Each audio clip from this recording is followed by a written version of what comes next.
엄마, 이제 우리 같이 못 와. 겨울 새벽 9살이 3살 동생을 업고 6살의 동생의 손을 잡고 눈길을 1시간 반을 걸었습니다. 장갑도 없는 맨손으로 묘비 위에 눈을 쓸어내고 셋이 나란히 엄마 앞에서 울었습니다. 그 시각 국화꽃을 든 낯선 노부부가 같은 묘비 앞에 서 있었습니다. 할아버지의 시선이 아이의 목에 걸린 은색 펜던트에 닿는 순간 꽃다발이 눈 위로 떨어졌습니다. 아이는 물었습니다. 할아버지, 우리 엄마 아세요? 70평생 사람 앞에서 한 번도 울지 않았던 남자가 눈 위에 그대로 주저앉았습니다. 아이는 이 사람이 왜 우는지 몰랐습니다. 하지만 이 눈물이 진짜라는 건 알았습니다. 이날의 만남이 세 자매의 운명을 송두리째 바꿔놓았습니다. 이 낯선 노부부와 세 자매 사이에 대체 무슨 사연이 있었던 걸까요? 사연 시작 전 구독과 좋아요, 그리고 댓글로 사연 편지와 함께 해주세요. 이 영상을 찾아주신 분들께 행운이 가득하시길 바라겠습니다. 큰애는 내 집에 두면 일손이 되고, 둘째는 애 없는 집에 보내면 돈이 되고, 막내는 다시 시설로 넘기면 돼. 9살짜리 아이가 이 말을 들었습니다. 시설 복도 끝, 화장실 앞 구석이었습니다. 수아는 신발끈을 묶으려다 고개를 숙인 채 그 자리에서 얼어붙었습니다. 심장이 세게 뛰기 시작했습니다. 복도 반대편 창가에서 통화를 하고 있는 건 고모였습니다. 시설에 올 때마다 직원들 앞에서 이 아이들은 내 피부치예요. 제가 책임질게요 하며 눈물까지 글썽이던 바로 그 사람이었습니다. 10분 전이었습니다. 고모는 시설 관리자 앞에서 손수건으로 눈가를 찍으며 말했죠. 아이들을 하루라도 빨리 데려가고 싶어요. 시설에 있으면 아이들이 불안하잖아요. 셋 다 제가 키울게요. 가족이니까요.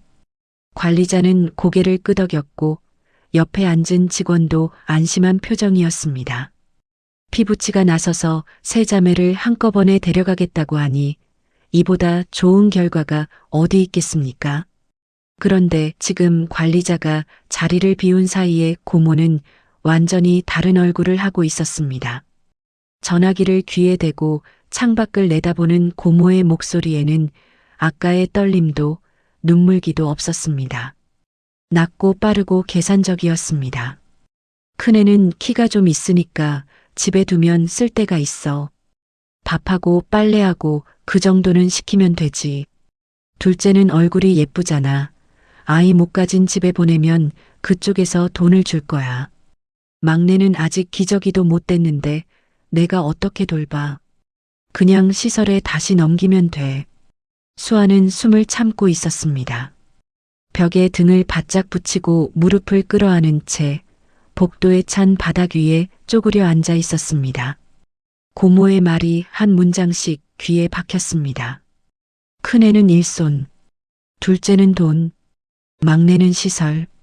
세 문장이 머릿속에서 돌고 또 돌았습니다. 9살이 이해하기에는 너무 잔인한 말이었지만 수아는 그 의미를 정확히 알아들었습니다. 고모는 셋을 함께 데려갈 생각이 없었습니다. 나눠서 보내려 한 겁니다. 그리고 그 이유가 가족이라서가 아니라 돈이라는 것까지 수아는 복도 바닥에 앉은 채로 깨달았습니다. 고모의 구두 소리가 가까워졌습니다. 통화를 끝낸 고모가 복도를 걸어오고 있었습니다. 수아는 재빨리 일어나서 아무것도 듣지 못한 얼굴을 만들었습니다. 허리를 숙여 신발끈을 묶는 척했습니다. 고모가 수아를 보고 웃었습니다. 입꼬리가 올라가고 눈이 가늘어지는 그 웃음. 시설 직원이 보면 다정한 고모라고 생각할 겁니다. 수아야, 거기서 뭐해? 신발끈 묶고 있었어요. 수아는 웃지 않았습니다. 하지만 고모는 그걸 눈치채지 못했습니다. 고모는 수아의 머리를 한번 쓸어내리고는 관리실 쪽으로 걸어갔습니다. 수아는 고모의 등을 바라보았습니다. 10분 전에 관리자 앞에서 보여준 걱정스러운 얼굴과 방금 전 복도에서 전화하며 보여준 차가운 눈이 같은 사람 안에 들어 있었습니다. 9살의 눈이 그 차이를 놓치지 않았습니다. 수아는 고모가 복도 끝을 돌아 사라질 때까지 서 있었습니다. 그리고 자기 방으로 걸어갔습니다. 방에 들어서자 6살 수빈이가 침대에 앉아 언니를 기다리고 있었습니다. 이 아이는 언니가 시야에서 사라지면 불안해하는 아이였습니다. 엄마가 떠난 뒤로 그게 더 심해졌습니다. 수아가 잠깐 화장실에 가기만 해도 수빈이는 문 앞에서 서성거렸습니다. 언니, 어디 갔었어? 화장실. 수빈이가 안심한 얼굴로 수아의 옆에 와서 앉았습니다. 그리고 습관처럼 수아의 옷자락을 한 손으로 잡았습니다. 이 아이는 잘 때도 언니 옷을 놓지 않았습니다. 놓으면 언니도 사라질 것 같았거든요. 엄마가 그랬던 것처럼요. 반대편 침대에는 막내 수연이가 자고 있었습니다. 3살이었습니다. 코가 빨갛고 볼이 통통한 아직 이불을 혼자 덮지 못하는 아이였습니다. 수연이는 언니들이 옆에 있어야 잠이 들었습니다. 혼자 두면 울었습니다. 시설 직원들이 아무리 달래도 수아가 안아줘야만 울음이 그쳤습니다. 엄마 대신 자기를 업어주고 이불을 덮어주고 올 때마다 안아주는 사람이 수연이한테는 수아였으니까요. 수아는 일어나서 수연이의 이불을 목까지 올려주었습니다. 엄마가 늘 하던 것처럼요. 그리고 수빈이 옆에 다시 앉았습니다. 수빈아, 자. 수빈이가 고개를 끄덕이며 눈을 감았습니다. 수아는 작은 소리로 노래를 흥얼거렸습니다. 엄마가 세 자매를 재울 때 늘 불러줬던 노래였습니다. 가사를 다 외우지는 못했지만 멜로디는 몸에 배어 있었습니다. 수빈이의 손이 옷자락을 쥔 채로 서서히 힘이 풀렸습니다. 잠이 든 겁니다. 수아는 그 뒤로도 한참을 깨어 있었습니다. 천장을 바라보며 고모의 말을 다시 떠올렸습니다. 내일 고모가 서류를 가져오면 인계 절차가 시작됩니다. 서류가 통과되면 고모가 셋을 데려가게 됩니다. 그리고 고모는 셋을 함께 키울 생각이 없습니다. 수아의 손이 목에 걸린 은색 펜던트를 만졌습니다. 엄마가 준 것이었습니다. 언젠가 저녁에 엄마가 수아의 목에 이걸 걸어주면서 했던 말이 있었습니다. 수아야, 이건 엄마가 어릴 때부터 갖고 있던 거야. 엄마한테 제일 소중한 거니까 수아가 잘 간직하고 있어. 절대 잃어버리면 안 돼. 그때는 그냥 예쁜 목걸이라고 생각했습니다. 하지만 지금 이 밤에 시설 침대 위에서 두 동생 사이에 누운 채 펜던트를 쥐고 있는 수아에게 그 말은 완전히 다른 무게로 눌러왔습니다. 수아는 펜던트를 꽉 쥐고 결심했습니다. 내일 아침 시설이 분주해지는 틈을 타서 동생들을 데리고 나가겠다고요. 도망이 아니었습니다. 갈 곳이 있는 것도 숨을 곳이 있는 것도 아니었습니다. 수아가 가려는 곳은 엄마 묘지였습니다. 엄마가 살아있을 때, 아빠 묘소에 갈 때 수아가 따라갔던 적이 있었습니다. 그때 엄마 손을 잡고 걸었던 길을 수아는 기억하고 있었습니다. 엄마 묘지도 같은 곳이었습니다. 정확한 주소는 모르지만 방향은 알았습니다. 큰 도로를 따라 가다가 주유소에서 왼쪽으로 꺾고 나무가 많은 언덕길을 올라가면 묘지가 나왔습니다. 오늘이 지나면 셋이 함께 엄마를 보러 올 수 없을지도 모릅니다. 고모가 셋을 나눠서 보내면 수빈이는 모르는 집으로 가고 수연이는 다시 시설에 남고 수아 혼자 고모 집에서 밥을 하고 빨래를 하게 될 겁니다. 그러면 셋이 나란히 엄마 묘비 앞에 서는 일은 다시 없을 수도 있습니다. 수아는 그 생각 하나만으로 새벽까지 깨어 있었습니다. 옆에서 수연이가 잠꼬대를 했습니다. 언니. 3살짜리가 잠결에 부른 건 엄마가 아니라 언니였습니다. 수아의 눈에서 눈물이 한 줄기 흘렀습니다. 하지만 소리는 내지 않았습니다. 동생들이 깨면 안 되니까요. 그날 밤 세 자매는 시설 방 안에서 나란히 잠들어 있었습니다. 마지는 펜던트를 쥔 채, 둘째는 언니 옷자락을 잡은 채, 막내는 이불을 반쯤 걷어찬 채로 내일 아침이 오면 이 아이들의 운명이 어느 쪽으로 갈라질지 이 순간에는 아무도 몰랐습니다. 그리고 그 아침 수아가 내린 선택 하나가 세 자매만이 아니라 이 아이들의 존재조차 모르고 있던 어떤 사람의 인생까지 뒤바꿔 놓게 됩니다. 다음 날 아침 6시 20분이었습니다.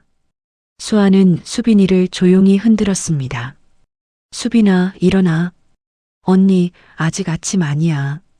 응, 아직인데 우리 오늘 엄마 보러 갈 거야. 엄마라는 단어에 수빈이의 눈에서 잠기가 걷혔습니다. 아무것도 묻지 않고 고개를 끄덕였습니다. 수아는 막내 수연이를 이불에서 꺼내 등에 업었습니다. 수연이는 잠결에 칭얼거리다가 언니 목에 팔을 감고 다시 눈을 감았습니다. 수아는 수빈이 손을 잡고 방 문을 열었습니다. 복도는 조용했습니다. 야간 직원이 교대를 준비하느라 사무실에 들어가 있는 시간이었습니다. 비상구 쪽 문이 환기를 위해 열려 있다는 걸 수아는 며칠 전에 받았습니다. 9살이 짤 수 있는 최선의 계획이었습니다. 문을 밀고 나오자 차가운 바깥 공기가 새 아이의 얼굴을 때렸습니다. 겨울이었습니다. 눈이 내리고 있었고 길 위에는 발목까지 눈이 쌓여 있었습니다. 수아는 자기 목에 감고 있던 파란 목도리를 풀어서 수연이 머리 위에 덮어주었습니다. 그리고 걷기 시작했습니다. 묘지까지는 1시간이 넘는 거리였습니다. 엄마 장례 때 시설 직원이 차로 데려다 줬었는데 그때 차 안에서 본 길을 수아는 기억하고 있었습니다. 큰 도로를 따라 가다가 주유소에서 왼쪽으로 꺾고 나무가 많은 언덕길을 올라가면 묘지가 나왔습니다. 20분쯤 걸었을 때 수빈이가 말했습니다. 언니, 다리 아파. 수아가 멈춰섰습니다. 도로 옆 버스 정류장 지붕 아래에 수빈이를 앉히고 등에 업힌 수연이의 위치를 고쳐 잡았습니다. 수아의 등은 이미 땀이 차 있었지만 수연이를 내려놓지 않았습니다. 이 아이의 신발은 겨울 신발이 아니었거든요. 수빈아, 조금만 더 가면 돼. 엄마 만나러 가는 거잖아. 수빈이가 고개를 끄덕이고 다시 일어났습니다. 수아의 옷자락을 잡고 걸었습니다. 눈 위에 발자국 2줄이 찍혔습니다. 큰 발자국 하나와 작은 발자국 하나. 주유소가 보이자 수아는 왼쪽 길로 꺾었습니다. 오르막이 시작됐습니다. 수빈이의 걸음이 느려졌고 수아도 숨이 가빠졌습니다.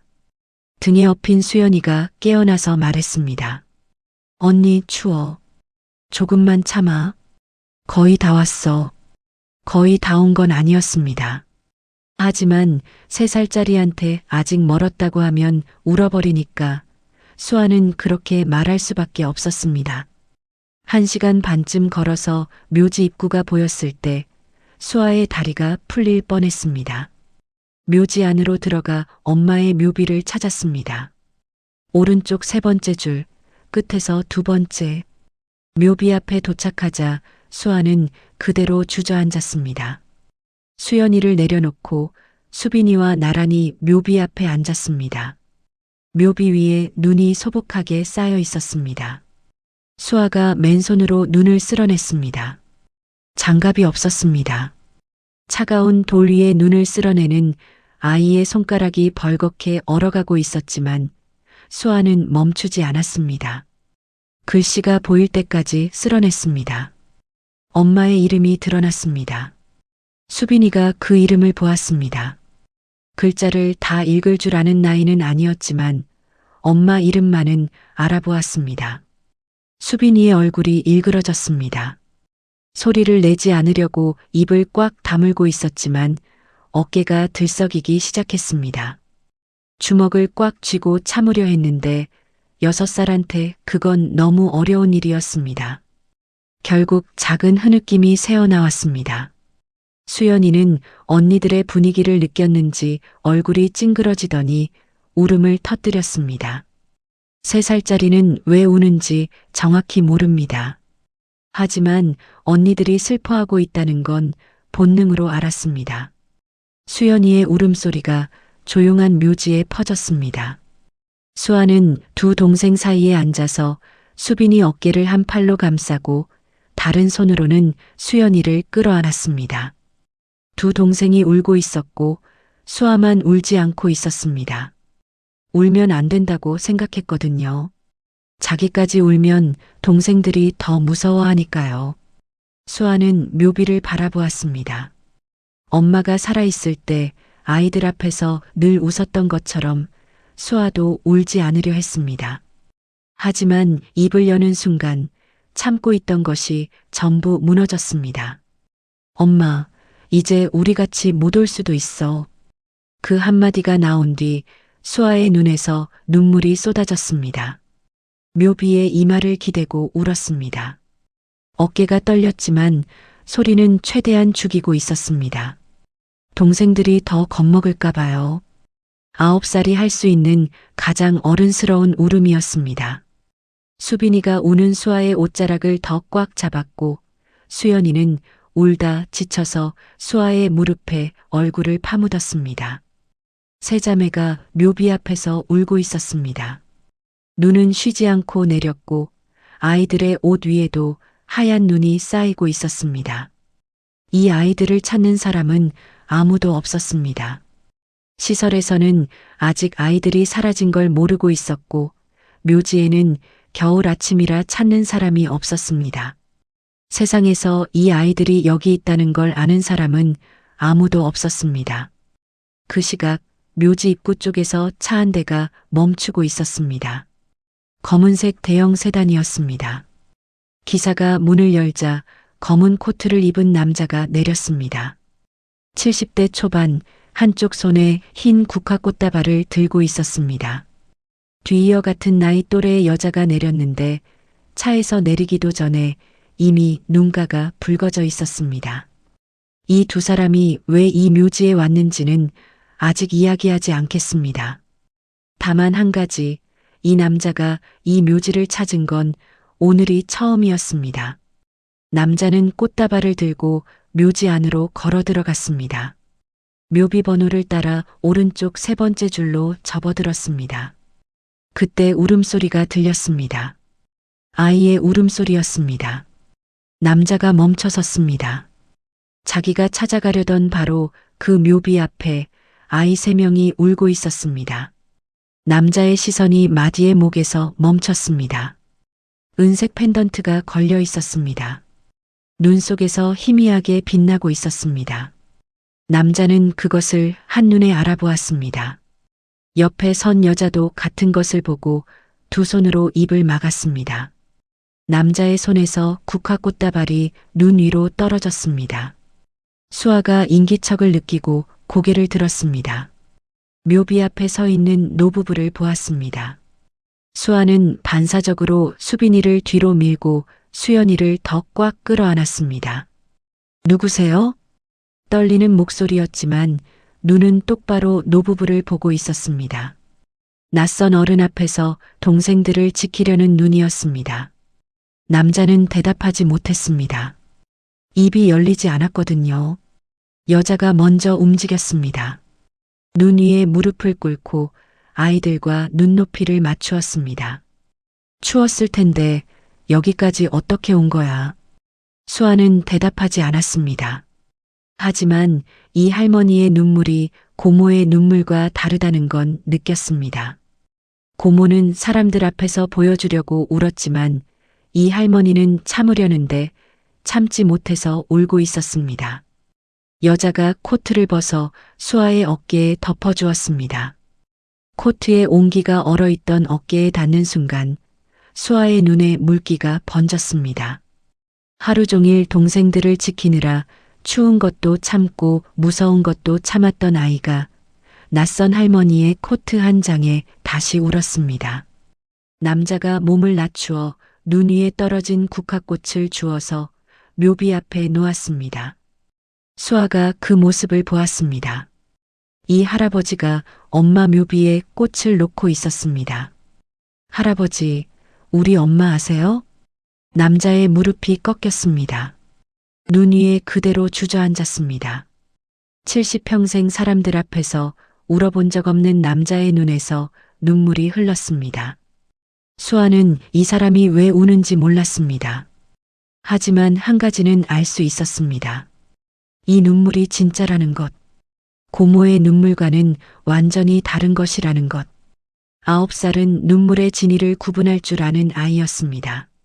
눈은 계속 내리고 있었습니다. 묘비 앞에 5사람이 있었습니다. 서로가 누구인지 아직 모르는 채로 같은 사람을 위해 울고 있었습니다. 할아버지, 우리 엄마 아세요? 수아의 질문에 정우는 대답하지 못했습니다. 눈 위에 주저앉은 채 입만 떨리고 있었습니다. 김 여사가 정우의 팔을 잡았습니다. 두 사람의 눈이 마주쳤습니다. 묘비에 새겨진 이름, 아이의 목에 걸린 펜던트, 그리고 아이의 나이. 말하지 않아도 둘 다 같은 결론에 닿아 있었습니다.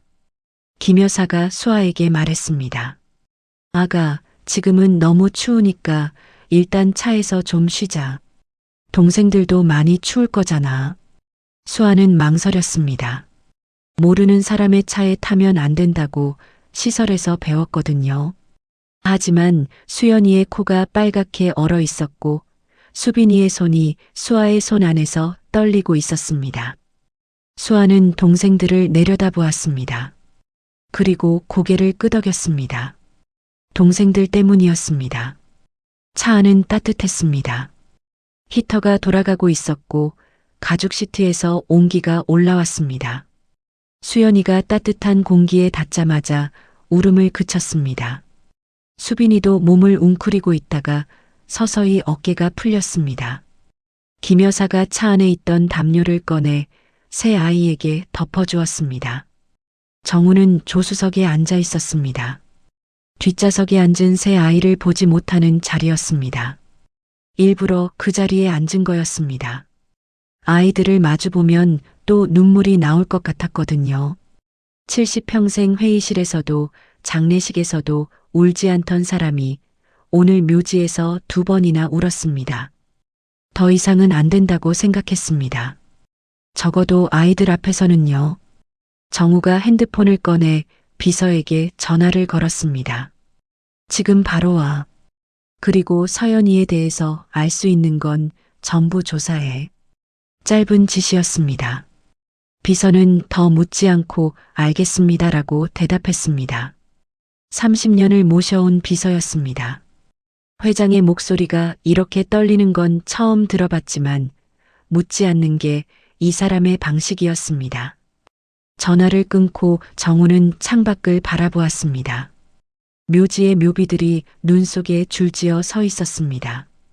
그중 하나에 자기 딸의 이름이 새겨져 있었습니다. 20년 넘게 한 번도 오지 않았던 곳이었습니다. 오지 못한 게 아니라 오지 않은 것이었습니다. 자격이 없다고 생각했으니까요. 이 남자가 딸과 어떻게 인연이 끊어졌는지를 이야기하려면 20년 전으로 돌아가야 합니다. 서연은 정우의 외동딸이었습니다. 대성그룹의 하나뿐인 딸로 태어나서 부족한 것 없이 자랐습니다. 정우는 이 딸을 그룹의 후계자로 키울 생각이었습니다. 좋은 학교를 보냈고 해외 연수도 시켰고 졸업 후에는 그룹에서 임원 수업을 받게 할 계획이었습니다. 그런데 서연이 27이 되던 해 사랑하는 남자가 있다고 말했습니다. 평범한 남자였습니다.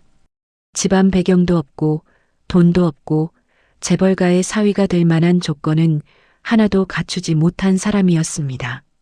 정우는 서연을 서재로 불렀습니다.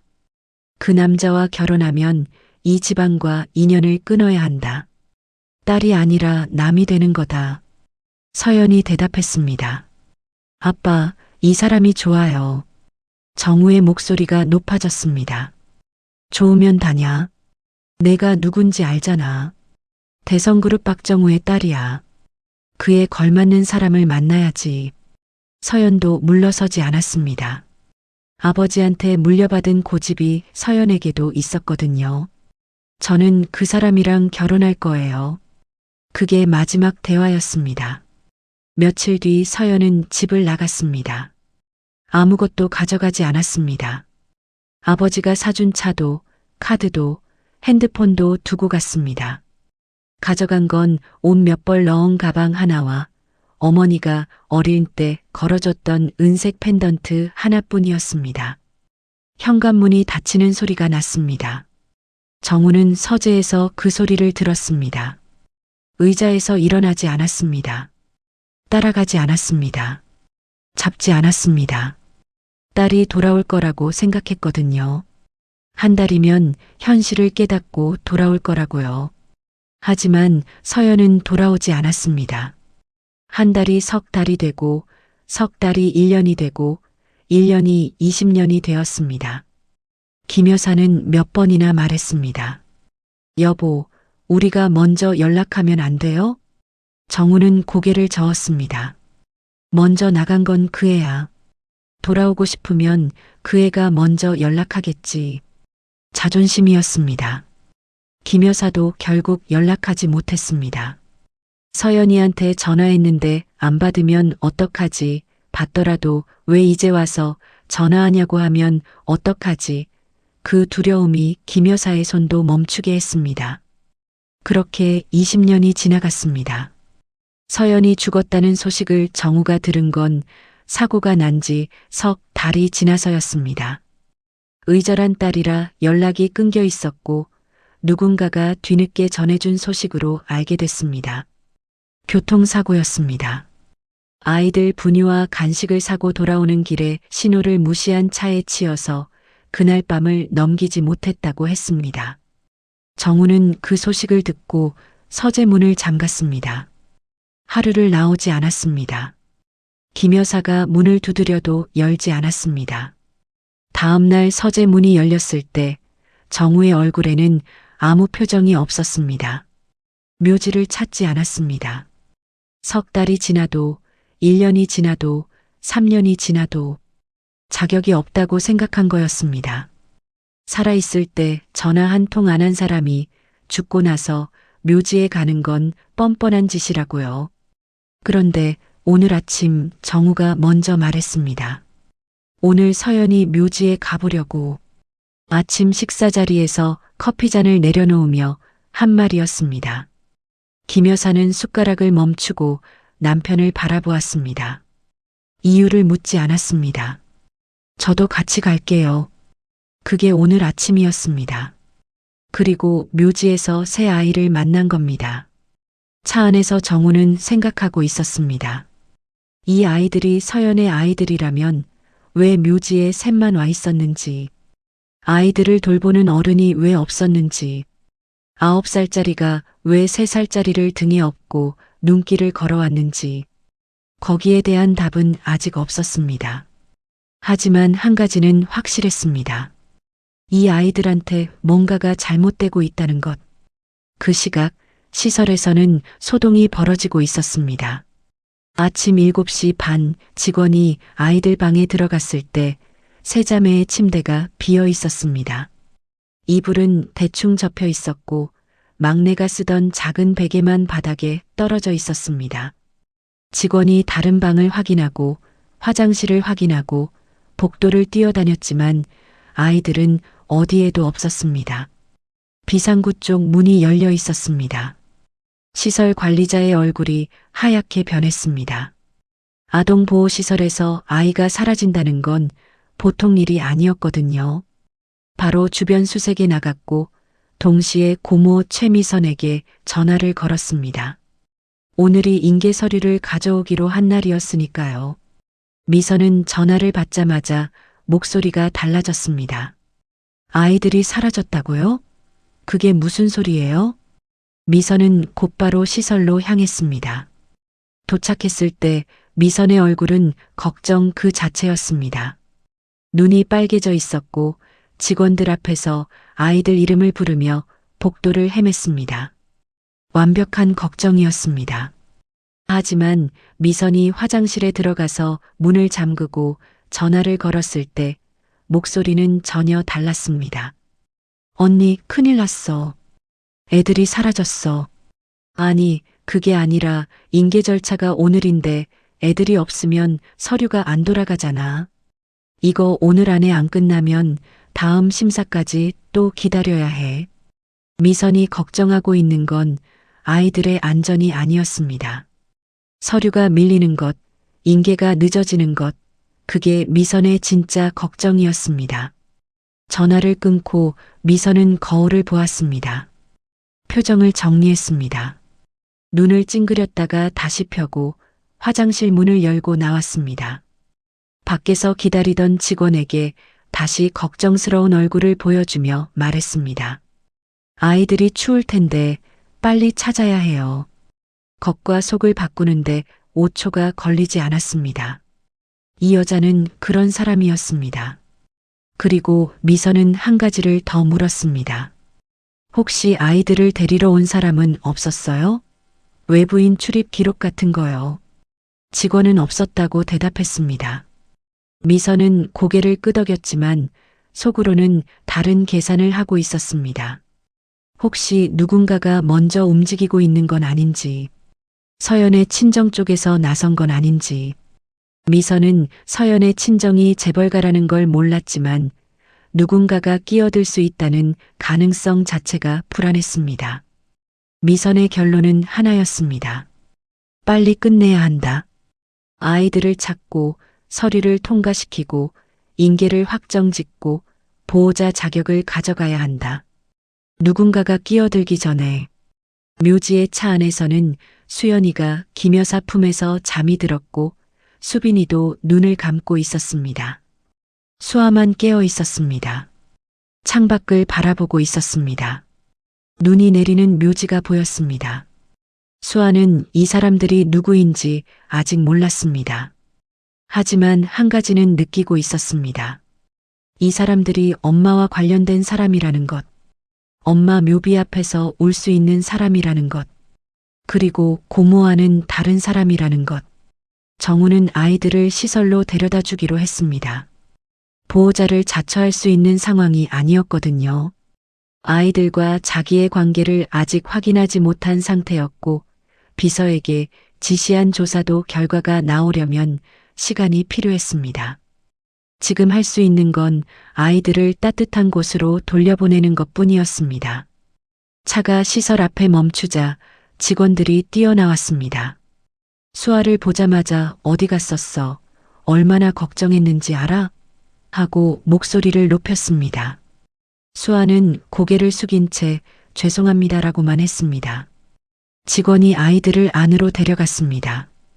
김 여사는 수연이를 직원에게 넘겨주면서 손을 쉽게 놓지 못했습니다. 직원이 괜찮습니다. 저희가 잘 돌볼게요라고 말했을 때 김 여사는 겨우 손을 떼었습니다. 수빈이가 시설 문 안으로 들어가면서 고개를 돌려 김 여사를 바라보았습니다. 할머니에게 손을 흔들었습니다. 김 여사가 웃으며 손을 흔들어 줬는데 돌아서는 순간 얼굴이 무너졌습니다. 차 안으로 돌아온 김 여사가 말했습니다. 저 아이들 다시 데리러 와야 해요. 정우는 대답하지 않았습니다. 하지만 고개를 끄덕였습니다. 차가 시설을 떠난 뒤 시설 안에서는 다른 일이 벌어지고 있었습니다. 고모 미선이 수아를 면담실로 불렀습니다. 문을 닫고 둘만 남았습니다. 미선은 의자에 앉으며 부드러운 목소리로 말을 꺼냈습니다. 수아야, 오늘 정말 놀랐어. 고모가 얼마나 걱정했는지 알아? 수아는 의자에 앉아 미선을 올려다보고 있었습니다. 대답하지 않았습니다. 수아야, 왜 혼자 동생들 데리고 나간 거야? 수연이가 감기라도 걸리면 어떡하려고. 수아는 여전히 입을 열지 않았습니다. 미선의 말이 걱정으로 포장되어 있지만 그 안에 다른 것이 들어있다는 걸 수아는 알고 있었거든요. 복도에서 들은 통화가 머릿속에 남아 있었습니다. 미선은 수아의 침묵에 전략을 바꿨습니다. 목소리를 한 톤 낮추고 진지한 표정을 만들었습니다. 수아야, 고모가 솔직하게 말할게. 셋 다 같이 키우는 건 현실적으로 쉽지가 않아. 수연이는 아직 너무 어리잖아. 전문적으로 돌봐줄 수 있는 곳에서 지내는 게 수연이한테 더 좋을 수 있어. 수아의 손이 무릎 위에서 주먹을 쥐었습니다.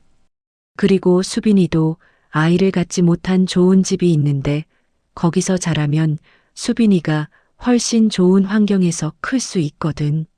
수아의 턱이 떨리기 시작했습니다.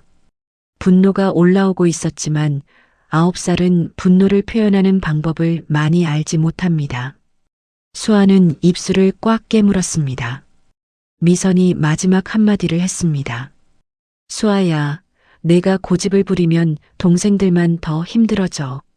내가 양보하면 동생들이 더 좋은 데서 살 수 있는 거야. 그게 언니로서 해줄 수 있는 거 아니겠어? 이 말이 수아의 가슴을 찔렀습니다. 내가 버티면 동생들이 힘들어진다. 이건 걱정이 아니라 협박이었습니다. 9살한테 죄책감을 심어서 포기하게 만드는 방법이었습니다. 하지만 수아는 그걸 협박이라고 판단할 수 있는 나이가 아니었습니다. 미선의 논리가 맞는 것 같기도 했거든요. 자기가 고집 부리면 정말 동생들이 더 힘들어지는 건 아닌지, 수연이가 더 좋은 곳에서 클 수 있는 건 아닌지. 수아는 고개를 숙였습니다. 무릎 위에 손이 하얗게 질릴 만큼 쥐어져 있었습니다. 미선은 그 침묵을 동의로 해석한 듯 만족스러운 표정을 짓고 면담실을 나갔습니다. 수아는 미선이 나간 뒤에도 한참을 의자에서 일어나지 못했습니다. 가슴이 무거웠습니다. 미선의 말이 머릿속에서 빙빙 돌았습니다. 수아는 면담실 의자에 앉은 채로 손을 내려다보았습니다. 아까 묘지에서 묘비의 눈을 쓸어내느라 벌겋게 부어오른 손이었습니다. 이 손으로 매일 수연이를 업었고 수빈이의 신발끈을 묶어줬고 밤에 이불을 덮어줬습니다. 엄마가 하던 것을 이 손이 대신 하고 있었습니다. 미선의 말이 맞는 것 같기도 했습니다. 수연이한테 더 좋은 환경이 있을 수도 있고 수빈이가 더 잘 먹고 잘 입을 수 있는 집이 있을 수도 있습니다. 9살의 머리로는 그 논리를 깨뜨릴 수가 없었습니다. 하지만 수아의 가슴은 다른 말을 하고 있었습니다. 엄마는 셋을 나누지 않았다고. 아빠가 아파서 돈이 없을 때도 엄마 혼자 셋을 다 키웠다고. 새벽에 일하러 나가면서도 세 자매의 이불을 하나씩 덮어주고 나갔다고. 엄마는 한 번도 한 명을 포기한 적이 없었습니다. 수아는 고개를 들었습니다. 그리고 목에 걸린 펜던트를 손으로 감쌌습니다. 엄마가 준 것, 엄마가 어릴 때부터 갖고 있던 것, 수아가 잘 간직하라고 했던 것. 오늘 묘지에서 그 할아버지와 할머니가 이 펜던트를 보고 얼굴이 변했습니다. 할아버지는 멈춰 섰고 할머니는 입을 막고 울었습니다. 이 펜던트에 뭔가가 있다는 걸 수아는 느끼고 있었습니다. 수아는 펜던트를 자세히 들여다보았습니다. 표면에 작은 문양이 새겨져 있었고 뒤쪽에 걸쇠가 있었습니다. 지금까지 이 걸쇠를 열어본 적이 없었습니다. 그냥 엄마가 준 소중한 것이라고만 생각했으니까요. 수아는 손톱으로 걸쇠를 조심스럽게 열었습니다. 펜던트가 열렸습니다. 안쪽에 작은 종이가 접혀 있었습니다. 아주 작게 접힌 종이. 수아는 떨리는 손으로 종이를 펼쳤습니다. 엄마의 글씨였습니다. 연필로 쓴 글씨라 흐릿했지만 읽을 수 있었습니다. 수아야, 엄마 없을 때 정말 무섭고 힘들면 이 번호로 꼭 전화해. 그 밑에 전화번호가 적혀 있었습니다. 수아의 눈에서 눈물이 흘렀습니다. 엄마가 이걸 넣어뒀다는 건 엄마도 자기가 없어질 수 있다는 걸 생각했다는 뜻이었습니다. 아이들 분유를 사러 가는 길에 사고를 당할 줄은 몰랐겠지만 혹시 자기한테 무슨 일이 생기면 수아가 어떻게 해야 하는지를 미리 남겨둔 겁니다. 죽은 엄마가 아직도 아이를 지키고 있었습니다. 수아는 그 작은 종이를 손바닥 위에 올려놓고 한참을 바라보았습니다. 엄마의 글씨가 떨려 있었습니다. 아마 밤에 아이들 재워놓고 혼자 부엌 불빛 아래서 쓴 거겠죠. 이 종이를 접어서 펜던트 안에 넣을 때 엄마 손도 떨리고 있었을 겁니다. 자기가 없으면 이 아이들이 어떻게 될지를 생각하면서요. 수아는 종이를 다시 접어 펜던트 안에 넣고 걸쇠를 닫았습니다. 그리고 방으로 돌아가서 수빈이와 수연이 옆에 앉았습니다. 수연이가 낮잠을 자고 있었고 수빈이는 그림을 그리고 있었습니다. 수아는 아직 그 번호로 전화를 걸지 않았습니다. 그 번호가 어디로 연결되는지도 몰랐습니다. 하지만 엄마가 남겨둔 것이라면 자기를 도와줄 수 있는 사람의 번호일 거라는 건 느꼈습니다. 문제는 타이밍이었습니다. 지금 전화를 거는 게 맞는지 아니면 좀 더 기다려야 하는지 수아는 결정하지 못한 채 펜던트를 꽉 쥐고 있었습니다. 하지만 그 결정을 미룰 시간이 많지 않았습니다. 미선이 인계 서류를 이미 가져왔고 관리자는 심사 일정을 앞당기겠다고 했으니까요. 서류가 통과되는 순간 세 자매는 고모의 손에 넘어갑니다. 그리고 그 서류 속에는 미선이 만들어낸 거짓이 빼곡하게 채워져 있었습니다. 없는 소득을 있는 것처럼 꾸미고 좁은 빌라를 넓은 집처럼 기재하고 양육 계획을 완벽하게 포장한 서류. 미선은 이 서류로 시설 관리자를 설득할 자신이 있었습니다. 수아에게는 이 서류를 깨뜨릴 방법이 없었습니다. 9살한테 법적 대응은 불가능했고 시설 직원한테 고모가 거짓말을 하고 있다고 말해도 증거가 없었습니다. 복도에서 들은 통화는 수아의 기억 속에만 있을 뿐이었습니다. 수아가 가진 건 펜던트 안에 전화번호 하나뿐이었습니다. 엄마가 마지막으로 남긴 것. 수아는 결심했습니다. 내일 사무실에서 전화를 빌려 이 번호로 전화를 걸겠다고요.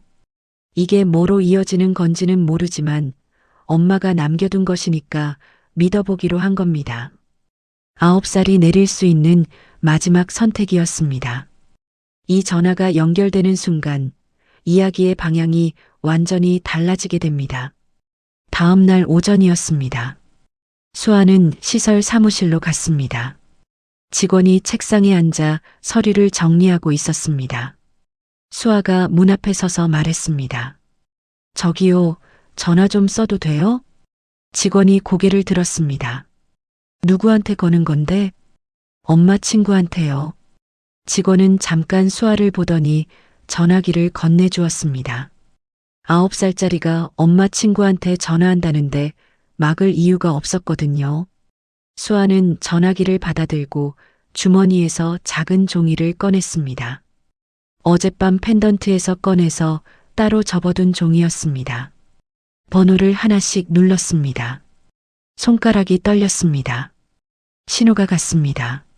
한 번, 두 번, 세 번. 세 번째 신호에서 누군가가 받았습니다. 네, 법률복지센터입니다. 수아는 잠깐 말이 나오지 않았습니다. 법률이라는 단어가 낯설었거든요. 하지만 수아는 입을 열었습니다. 저기요, 우리 엄마가 이 번호로 전화하라고 했는데요. 우리 엄마 이름은 박서연이에요. 전화 너머에서 키보드 두드리는 소리가 들렸습니다. 잠깐의 침묵 뒤에 상대방의 목소리가 달라졌습니다. 박서연 씨요?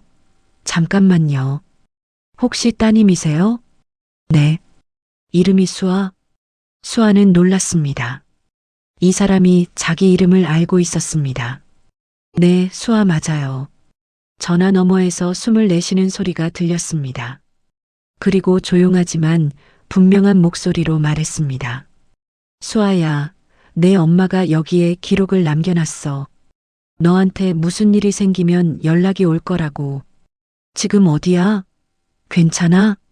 수아의 눈에서 눈물이 한 줄기 흘렀습니다. 엄마가 이 사람에게 미리 이야기해뒀다는 겁니다. 내 아이한테 무슨 일이 생기면 연락이 올 거라고요. 죽기 전에 엄마가 해놓은 일이 이거였습니다. 수아는 지금 상황을 말했습니다. 시설에 있다는 것, 고모가 셋을 나누려 한다는 것, 서류가 곧 통과될 수 있다는 것. 9살의 말이라 정리가 안 되는 부분도 있었지만 핵심은 정확했습니다. 전화 너머의 사람은 변호사였습니다. 서연이 생전에 무료 법률지원센터에서 상담을 받았던 변호사. 서연은 남편이 지병으로 세상을 떠난 뒤 혹시 자기한테도 무슨 일이 생기면 아이들이 어떻게 되는지를 상담했었습니다. 그때 변호사는 서연의 의지와 상담 내용을 기록으로 남겼고 펜던트 안에 센터 번호를 넣어두라고 조언한 것도 이 사람이었습니다. 변호사가 말했습니다. 수아야, 잘 들어. 내 엄마가 여기에 남긴 기록이 있어. 아이들을 함께 키워달라는 내용이야. 그리고 어떤 사람한테는 아이들을 맡기면 안 된다는 내용도 있어. 이건 법적으로 중요한 기록이야. 수아는 조용히 듣고 있었습니다. 내가 지금 바로 움직일 테니까 넌 아무데도 가지 말고 시설에 있어. 동생들 곁에 있어. 알겠지? 네. 전화가 끊겼습니다. 수아는 전화기를 직원에게 돌려주고 자리로 돌아갔습니다. 가슴이 뛰고 있었습니다. 엄마가 남겨둔 것이 진짜로 작동하기 시작한 겁니다. 수아는 방으로 돌아가서 수빈이 옆에 앉았습니다. 수빈이가 물었습니다. 언니, 어디 갔었어? 전화 좀 했어. 누구한테? 엄마 친구한테. 수빈이는 더 묻지 않았습니다.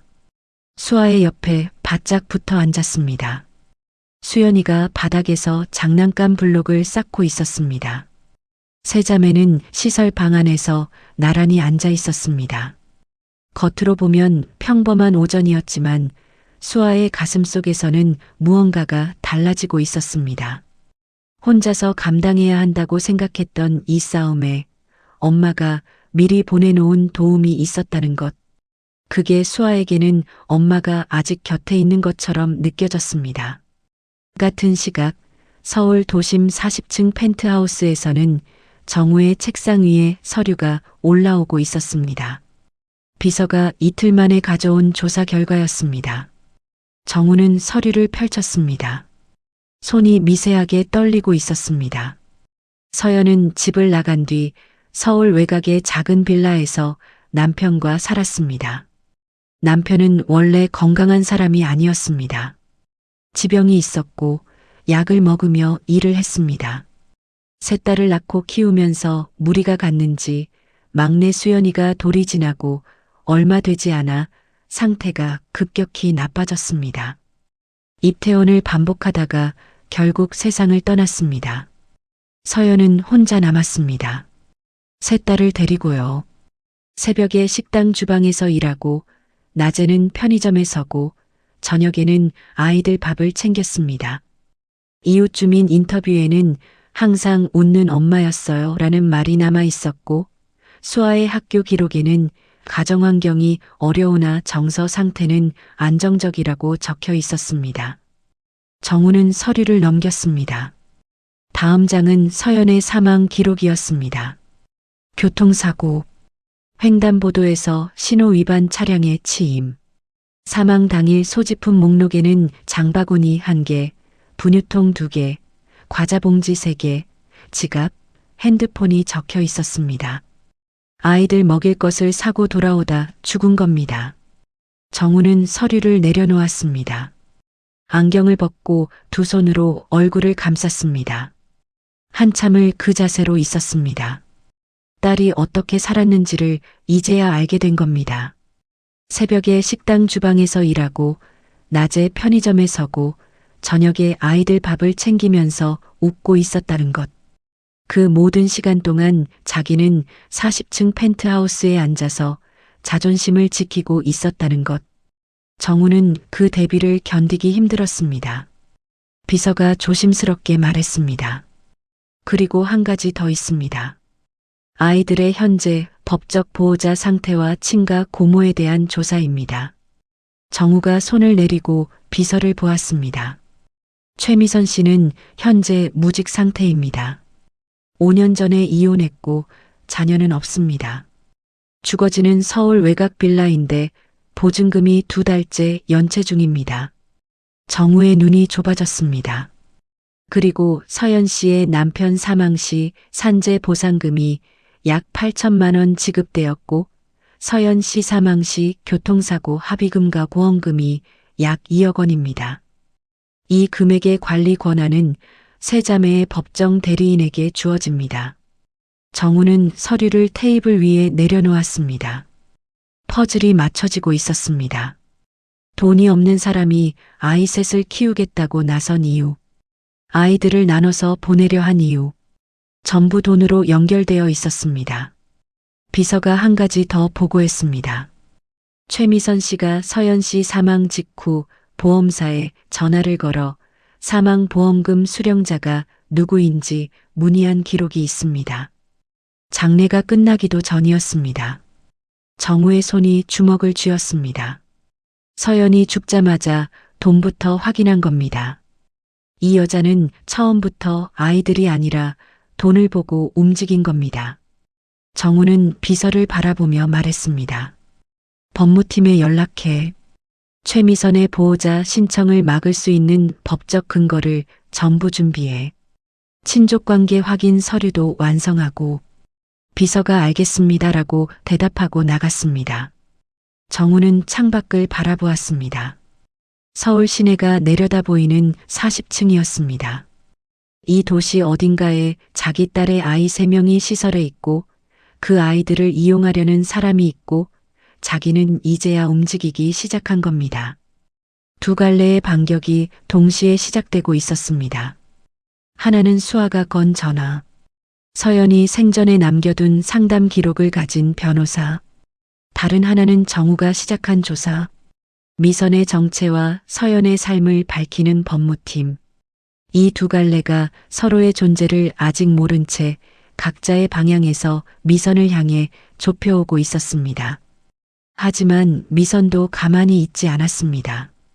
그 시각 미선은 시설 관리자에게 심사 일정을 앞당겨 달라고 요청하고 있었습니다.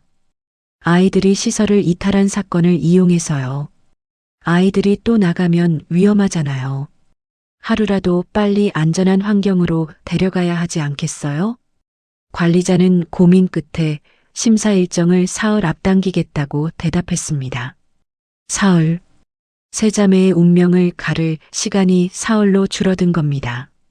변호사는 수아에게서 전화를 받은 그날 오후부터 움직이기 시작했습니다. 이름은 강민호. 무료 법률지원센터 소속 공익 변호사였습니다. 40대 후반의 남자로 사건을 맡으면 끝까지 가는 사람이라는 평판이 있었습니다. 서연의 상담을 맡았던 건 3년 전이었습니다. 서연이 센터를 찾아왔을 때 남편이 막 세상을 떠난 직후였습니다. 서연은 상담실 의자에 앉아서 떨리는 목소리로 말했었죠. 저한테 무슨 일이 생기면 아이들이 어떻게 되는 건지 알고 싶어요. 민호 변호사는 그때 서연의 얼굴을 기억하고 있었습니다. 울지는 않았지만 눈이 빨갰고 손가락이 무릎 위에서 미세하게 떨리고 있었습니다. 새 아이를 혼자 키우고 있는 엄마가 자기도 죽을 수 있다는 가능성을 처음으로 입 밖에 꺼낸 거였습니다. 민호 변호사는 그날 서연에게 몇 가지를 물었습니다. 아이들을 누구한테 맡기고 싶은지, 절대로 맡기면 안 되는 사람이 있는지, 친정 쪽 가족은 연락이 가능한지. 서연은 하나씩 대답했습니다. 친정과는 20년째 연락이 끊겼다고 했고 남편 쪽 가족 중에 고모가 있는데 이 사람한테는 절대 아이들을 맡기고 싶지 않다고 했습니다. 민호 변호사가 물었습니다. 이유가 있으세요? 서연은 잠깐 말을 멈추다가 대답했습니다. 남편이 아팠을 때 고모가 찾아왔었어요. 문병을 온 게 아니라 돈을 빌려달라고요. 남편이 입원해 있는데 병실에 와서 남편 보험금 나오면 좀 빌려줘라고 했어요. 남편이 거절했더니 그 뒤로 연락을 끊었어요. 남편 장례식에도 안 왔어요. 민호 변호사는 그 내용을 전부 기록했습니다. 서연의 의지, 고모에 대한 거부 사유, 아이들을 반드시 함께 키워달라는 요청. 법적 효력이 완전한 유언장은 아니었지만 고인의 명시적 의지를 담은 상담 기록으로서 법원 심사에 참고 자료가 될 수 있는 문서였습니다. 그리고 서연이 마지막으로 한 말이 있었습니다. 혹시 진짜로 제가 없어지면 큰애가 이 번호로 전화할 수도 있을 거예요. 펜던트 안에 번호를 넣어둘 거거든요. 민호 변호사는 그때 알겠다고 대답했습니다. 그리고 3년이 지난 오늘 진짜로 그 전화가 온 겁니다. 9살짜리 목소리로. 민호 변호사는 서연의 상담 기록을 꺼내서 다시 정리하기 시작했습니다. 동시에 시설 관리자에게 공식 서면을 보낼 준비를 했습니다. 고인의 양육 의지 기록이 존재하며 최미선 씨의 보호자 신청에 대해 재검토가 필요하다는 내용이었습니다. 그리고 민호 변호사는 수아에게 한 가지를 더 부탁했었습니다. 고모가 전화해서 한 말을 시설 관리자에게 직접 말할 수 있겠느냐고요. 수아는 할 수 있다고 대답했었습니다. 이틀 뒤 시설 면담실에서 자리가 만들어졌습니다. 관리자가 앉아 있었고 민호 변호사가 앉고 수아가 의자에 앉았습니다. 미선은 이 자리에 없었습니다. 수아의 얘기를 먼저 듣는 자리였거든요. 관리자가 수아에게 물었습니다. 수아야, 고모가 전화해서 한 말을 기억나는 대로 이야기해 줄 수 있어? 수아는 고개를 끄덕였습니다. 그리고 말하기 시작했습니다. 목소리가 떨리고 있었지만 또렷했습니다. 고모가 복도에서 전화하고 있었어요. 큰애는 집에 두면 일손이 된다고 했어요. 둘째는 애 없는 집에 보내면 돈이 된다고 했어요. 막내는 다시 시설로 넘기면 된다고 했어요. 관리자의 표정이 변했습니다. 손에 들고 있던 펜이 멈춰 있었습니다. 수아가 이어서 말했습니다. 그리고 다른 날에도 들었어요. 고모가 화장실에서 전화하면서 수빈이를 보낼 집에서 얼마를 준다고 했어요. 5천만 원이라고 했어요. 그리고 수연이는 손이 많이 가니까 다시 시설로 돌려보내면 된다고 했어요. 방안이 조용해졌습니다. 관리자가 민호 변호사를 보았습니다. 변호사가 고개를 끄덕이며 서류를 테이블에 올렸습니다. 고인 박서연 씨의 생전 상담 기록입니다. 여기에 최미선 씨에게 아이들을 맡기지 않겠다는 명시적 의지가 기록되어 있습니다. 이유도 함께 적혀 있습니다. 관리자가 서류를 받아들고 읽기 시작했습니다. 읽는 동안 표정이 점점 굳어졌습니다. 며칠 전까지 빈틈없는 보호자라고 생각했던 사람에 대해 죽은 엄마가 맡기지 말라고 기록을 남겨놨다는 걸 이제야 알게 된 거였습니다. 관리자는 서류를 한 장 한 장 넘기며 읽었습니다. 서연의 말이 그대로 적혀 있었습니다. 남편이 입원해 있는데 병실에 와서 돈을 빌려달라고 했다는 내용, 남편 장례식에도 오지 않았다는 내용, 그리고 이 사람에게 아이들을 맡기면 아이들이 함께 있지 못할 거라는 서연의 우려까지. 관리자가 서류에서 눈을 떼지 못하고 있었습니다. 관리자가 수아를 보았습니다. 9살짜리 아이가 의자에 앉아서 무릎에 두 손을 올린 채 관리자를 똑바로 바라보고 있었습니다. 거짓말을 하는 눈이 아니었습니다. 이 아이는 2번이나 고모의 통화를 들었고 그 내용을 정확하게 기억해서 말했습니다. 9살이 이런 걸 지어낼 수는 없었습니다. 관리자가 물었습니다. 이 기록이 법적으로 유효한 건가요? 민호 변호사가 대답했습니다. 정식 유언장은 아닙니다. 하지만 고인이 생전에 전문기관에서 상담한 내용을 담은 공식 기록이고 아동보호심사에서 고인의 의지를 참고하는 자료로 충분히 활용될 수 있습니다. 특히 보호자 신청인에 대한 구체적 거부 사유가 명시되어 있기 때문에 심사에서 무시하기 어렵습니다. 관리자는 서류를 내려놓고 한참을 생각했습니다. 그리고 말했습니다. 심사 일정을 보류하겠습니다. 추가 검토가 필요합니다. 미선이 공들여 앞당긴 심사가 다시 멈춘 겁니다. 같은 시각 정우 쪽에서도 균열이 만들어지고 있었습니다. 법무팀이 미선이 시설에 제출한 서류를 입수해서 분석한 결과가 올라왔습니다. 소득 증빙 서류에 기재된 월 소득이 실제 납세 기록과 맞지 않았습니다. 미선은 서류에 월 300만 원의 소득을 기재했지만 국세청 기록에는 소득이 잡히지 않았습니다. 무직 상태에서 소득을 만들어낸 겁니다. 양육계획서에 적힌 주거지 면적도 실제와 달랐습니다. 서류에는 25평 아파트라고 기재했지만 실제로는 10평 남짓한 빌라 원룸이었습니다. 정우의 법무팀장이 보고했습니다. 허위 기재 항목이 최소 3건입니다. 이걸로 보호자 신청 자체를 무효화할 수 있습니다. 정우는 고개를 끄덕이며 말했습니다. 심사 날에 직접 들고 가겠다. 지금까지 미선이 쌓아올린 것들이 흔들리기 시작했습니다. 겉으로는 빈틈없던 서류에 균열이 생기고 시설 직원들 앞에서 보여줬던 다정한 고모의 이미지에 금이 가고 있었습니다. 하지만 미선은 아직 이 사실을 몰랐습니다.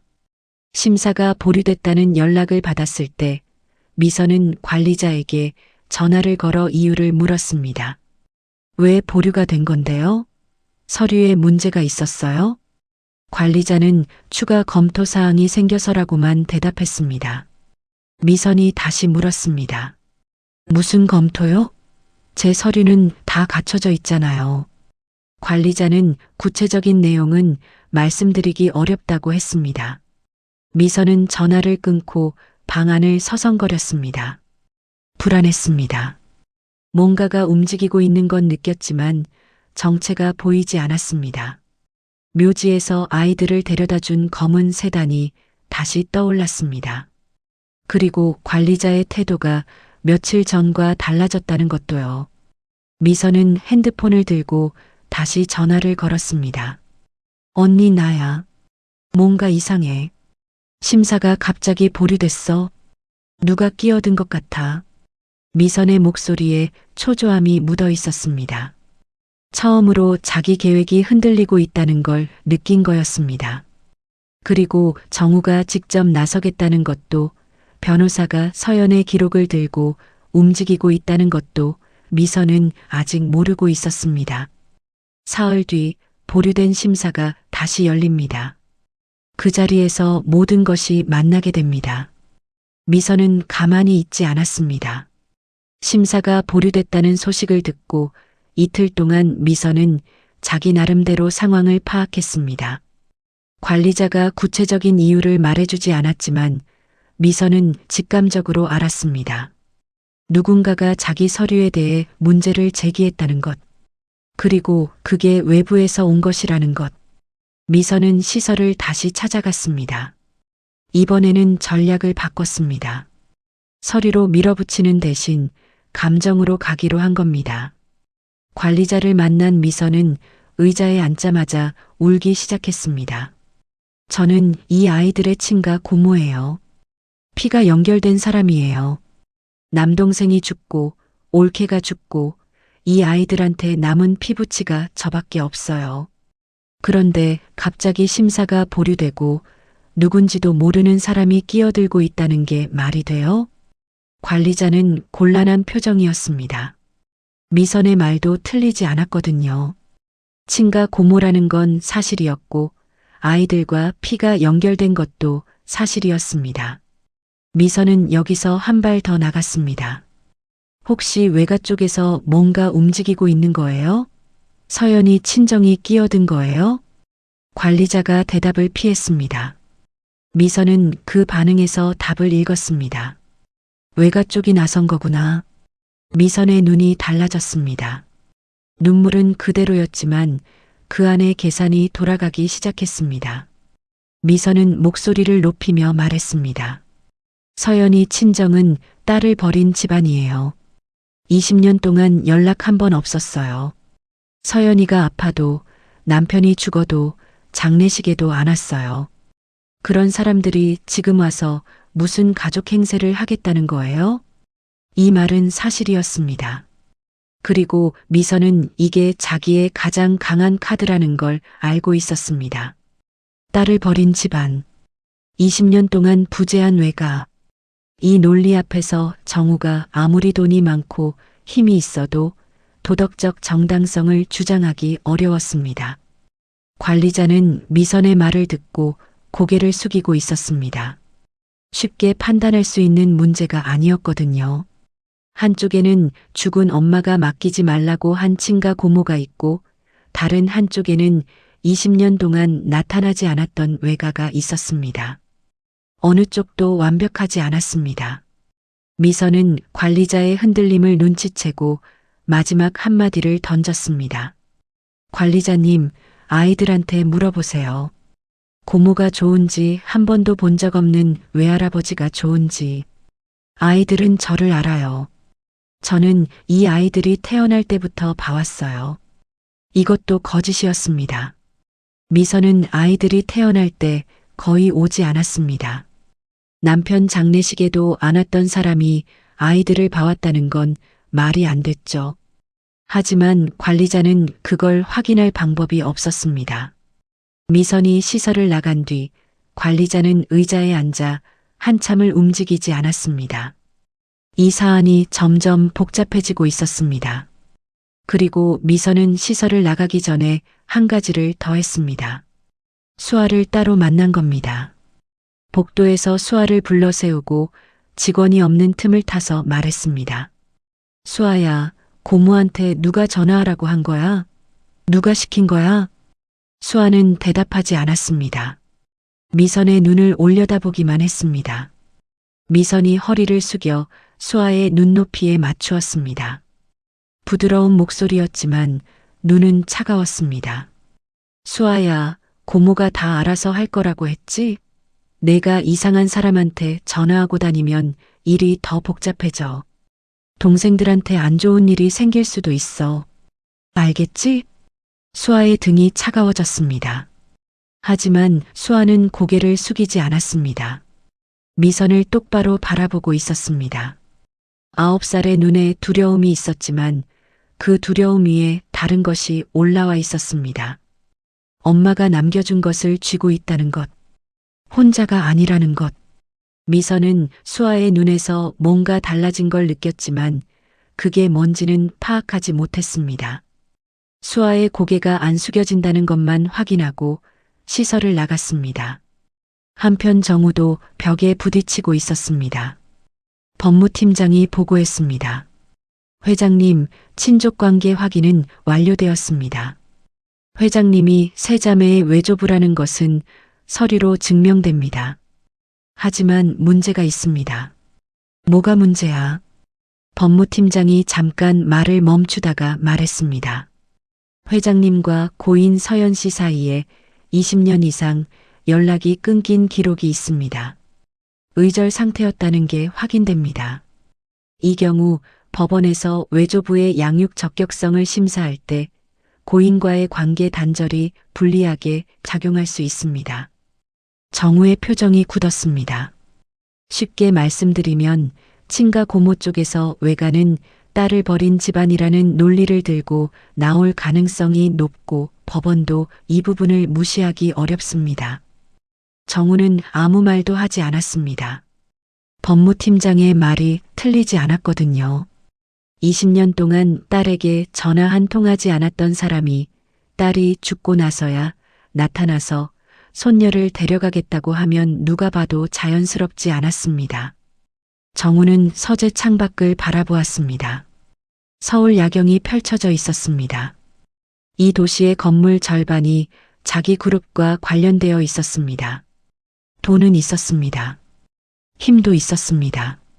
하지만 돈과 힘으로 살 수 없는 것이 하나 있었습니다. 20년 동안 딸 곁에 있었다는 기록. 그건 돈으로 만들 수 없는 것이었습니다. 미선의 말이 맞았습니다. 외가는 딸을 버린 집안이잖아요. 그 말에 반박할 수 있는 게 정우한테는 없었습니다. 사실이니까요. 정우는 의자에 앉은 채로 두 손을 깍지 끼었습니다. 손가락이 하얗게 질릴 만큼 힘을 주고 있었습니다. 그날 밤 김 여사가 서재에 들어왔습니다. 정우의 얼굴을 보고 무슨 일인지 알아챘습니다. 안 되는 거야? 정우가 대답했습니다. 자격이 없대. 20년 동안 연락을 끊은 외조부는 양육 적격성에서 불리하다고. 김 여사는 잠깐 아무 말도 하지 않았습니다. 그리고 정우 맞은편에 앉았습니다. 당신이 지금 무서운 거 나도 알아요.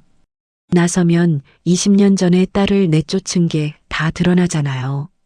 세상이 알게 되잖아요. 대성그룹 회장이 외동딸을 의절하고 딸이 가난 속에서 죽었다는 게요. 정우가 김 여사를 보았습니다.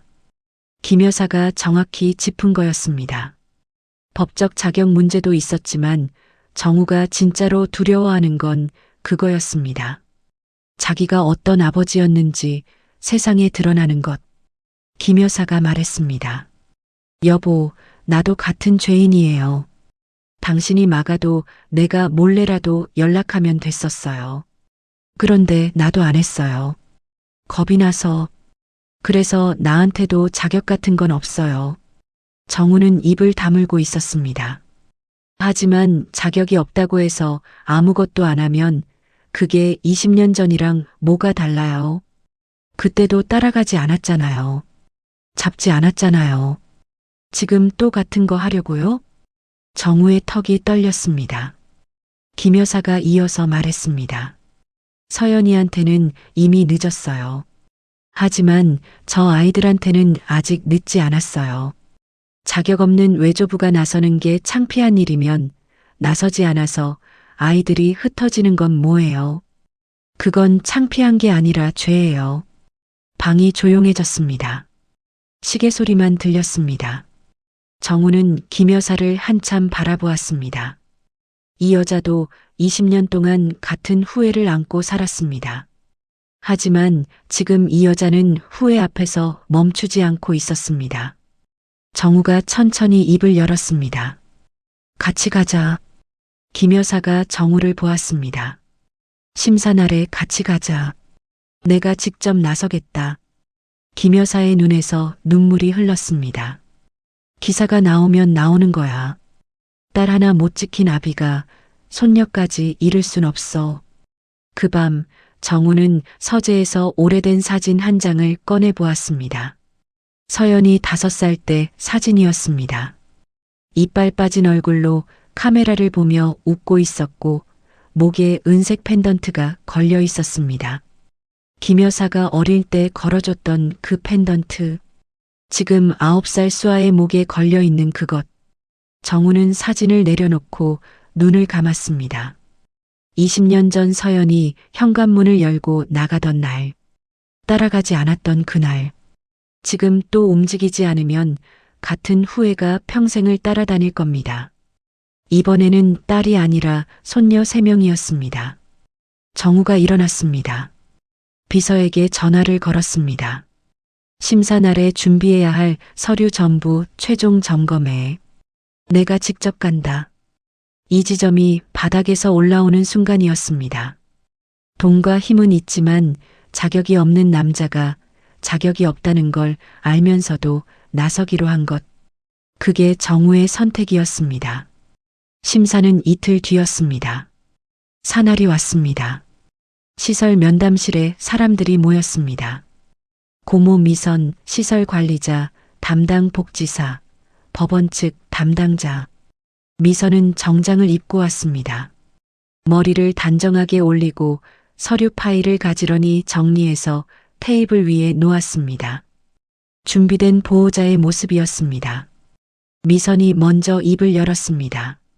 이 아이들의 친가 고모로서 제가 책임지고 셋 다 키우겠습니다. 서류에 다 정리해 놨습니다. 관리자가 서류를 넘기고 있었습니다. 미선의 서류는 겉으로 보기에 빈틈이 없었습니다. 양육계획서, 소득증빙, 주거환경보고서. 미선은 심사가 순조롭게 진행되고 있다고 생각했습니다. 그때 면담실 문이 열렸습니다. 민호 변호사가 들어왔습니다. 서류 가방을 든 단정한 차림이었습니다. 법원 측 담당자가 그를 알아보고 자리에서 일어났습니다. 변호사님 오셨군요. 미선의 눈이 좁아졌습니다. 변호사가 누구인지는 몰랐지만 자기 심사 자리에 외부 사람이 들어왔다는 것 자체가 불안했습니다. 변호사가 자리에 앉으며 말했습니다. 고인 박서연 씨가 생전에 아동보호 관련 상담을 했으며 상담 기록에 아이들의 양육 의지와 보호자 지정에 대한 내용이 남아 있습니다. 이 기록을 심사에 참고해 주시기 바랍니다. 서류가 테이블 위에 올라왔습니다. 서연이 남긴 상담 기록. 거기에는 이렇게 적혀 있었습니다. 세 딸을 반드시 함께 키워주세요. 어떤 경우에도 나누지 말아주세요. 특히 남편 쪽 가족 중 최미선 씨에게는 아이들을 맡기고 싶지 않습니다. 미선의 얼굴이 하얗게 변했습니다. 이게 뭔 소리예요? 서연이가 이런 말을 했을 리가 없어요. 우리는 가족이에요. 변호사가 미선을 바라보며 대답했습니다. 상담 기록에는 최미선 씨가 고인의 남편이 입원 중일 때 병실에서 돈을 요구한 사실, 남편 장례식에 참석하지 않은 사실이 구체적으로 적혀 있습니다. 고인이 이 사람에게 아이들을 맡기지 않겠다고 한 데에는 명확한 이유가 있습니다. 미선이 자리에서 일어섰습니다. 이건 조작이에요. 서연이가 죽고 나서 누가 만들어낸 거 아니에요? 증거도 없이 이런 걸로 심사를 맡겠다는 거예요? 변호사가 차분하게 대답했습니다. 이 기록은 3년 전 공인 기관에서 작성된 것이며 날짜와 담당자가 명시되어 있습니다. 고인 사후에 작성된 문서가 아닙니다. 미선의 입이 닫혔다 열렸습니다. 반박이 쉽지 않았습니다. 하지만 미선은 방향을 바꿨습니다. 그래요. 그러면 외가는요? 외가 쪽은 어떻게 할 건데요? 서연이 친정은 딸을 버린 집안이잖아요. 20년 동안 연락 한 번 없었던 사람들이 지금 와서 뭘 하겠다는 거예요? 미선이 가장 강한 카드를 꺼낸 겁니다. 딸을 버린 집안. 이 논리 앞에서는 변호사도 쉽게 반박할 수 없었습니다. 면담실 안의 공기가 무거워졌습니다. 바로 그 순간 면담실 문이 다시 열렸습니다. 박정우가 들어왔습니다. 검은 코트를 입고 있었고 옆에 김 여사가 서 있었고 뒤에 비서가 서류 봉투를 들고 따라왔습니다. 정우의 표정은 단단했습니다. 면담실에 있던 사람들이 전부 정우를 보았습니다. 미선은 이 남자를 알아보지 못했습니다. 비서가 건넨 명함을 본 법원 측 담당자의 표정이 미세하게 변했습니다. 정우가 테이블 앞에 섰습니다. 방 안의 모든 사람을 한번 둘러보고 입을 열었습니다. 저는 박정우입니다. 이 세 아이들의 외조부입니다. 미선이 눈을 크게 떴습니다. 외조부, 서연의 아버지. 미선은 서연의 친정이 재벌가라는 걸 이 순간 처음 알게 된 겁니다. 방 안의 공기가 바뀌었습니다. 미선이 곧바로 끼어들었습니다. 잠깐만요. 이 사람이 서연이 아버지라고요? 서연이가 살아있을 때 한 번도 나타나지 않았잖아요. 20년 동안 딸을 버려놓고 지금 와서 외조부 행세를 하겠다고요? 정우는 미선을 바라보았습니다. 그리고 방 안의 모든 사람을 바라보았습니다. 정우의 눈에 물기가 있었지만 목소리는 흔들리지 않았습니다. 맞습니다. 방이 조용해졌습니다. 딸 하나 못 지킨 죄는 평생 안고 가겠습니다. 정우의 목소리가 면담실 구석구석까지 닿았습니다. 크지 않았지만 무거웠습니다. 하지만 이 아이들까지 또 잃게 두지는 않겠습니다. 미선이 입을 열려 했지만 정우가 비서에게 서류를 받아 테이블 위에 올려놓았습니다. 여기에 친족관계 확인 서류가 있습니다. 그리고 최미선 씨가 이 시설에 제출한 서류에 대한 검토 결과도 있습니다. 비서가 서류를 펼쳤습니다. 미선이 제출한 소득 증빙 서류와 실제 납세 기록을 대조한 것이었습니다. 월 300만 원의 소득을 기재했지만 국세청 기록에는 소득이 잡히지 않았습니다. 양육계획서에 적힌 주거지 면적도 실제와 달랐습니다. 그리고 한 가지 더. 서연이 사망한 직후 미선이 보험사에 전화를 걸어 사망보험금 수령자를 문의한 기록. 장례가 끝나기도 전이었습니다.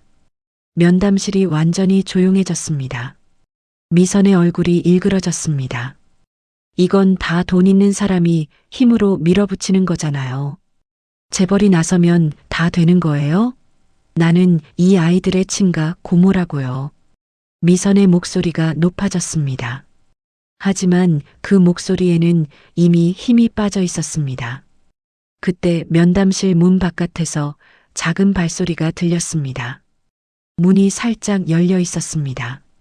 그 틈으로 수아가 보였습니다. 수빈이가 수아의 옷자락을 잡고 있었고 수아의 등에는 수연이가 엎여 있었습니다. 세 자매가 복도에서 안을 들여다보고 있었던 겁니다. 수아와 정우의 눈이 마주쳤습니다. 묘지에서 처음 만났을 때와 같은 눈이었습니다. 하지만 이번에는 경계가 아니었습니다. 수아의 눈에 다른 것이 들어 있었습니다. 믿어도 되는 사람인지 확인하는 작지만 분명한 눈빛이었습니다. 수아는 문틈으로 방 안의 장면을 보고 있었습니다. 고모가 서 있었고 모르는 어른들이 앉아 있었고 테이블 위에 서류가 펼쳐져 있었습니다. 그리고 묘지에서 만났던 그 할아버지가 서 있었습니다. 엄마 묘비에 국화꽃을 놓고 눈 위에 주저앉아 울었던 그 사람이 지금은 서서 고모를 바라보고 있었습니다. 울지 않고 있었습니다. 아까와 전혀 다른 얼굴이었습니다. 수아는 아직 이 사람이 자기 외조부라는 걸 몰랐습니다. 하지만 이 할아버지가 고모와 맞서고 있다는 건 보였습니다. 고모의 목소리가 높아지고 있었고 할아버지는 흔들리지 않고 서 있었습니다. 수아는 그 모습을 지켜보면서 가슴이 뛰는 걸 느꼈습니다. 정우는 수아에게로 걸어갔습니다. 면담실 바닥에 무릎을 꿇었습니다. 재벌 회장이 9살 앞에 무릎을 꿇은 겁니다. 수아야. 수아가 정우를 올려다보았습니다. 할아버지가 늦었어. 많이 늦었어.